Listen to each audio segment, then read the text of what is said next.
Two things I want to mention quickly. The paint that I was using for that stitching is this Armstead contract matte, just in a white. If you're painting lave and plaster, like I am here on this job, the recommended product to use is a contract matte emulsion, so it's breathable. You know, even these walls are really old, from what was it? I think I said 1928 or something like that. You know, the products that this thing's built with, they still need to breathe, and that is just the way that it is. Another thing I'll quickly run over are these knots in this bare piece of timber.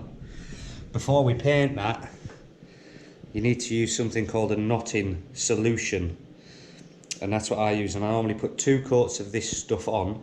You can apply it by either putting a cloth over the top, dipping it in, and then dabbing it onto the knots, or I actually have a little tiny brush that I keep inside of this formula, and I just take it out and apply the knotting to the knots wherever I need to. And you can just see the difference in colour where it's like a little glue that goes on there, and it just helps the knot not to bleed back through again.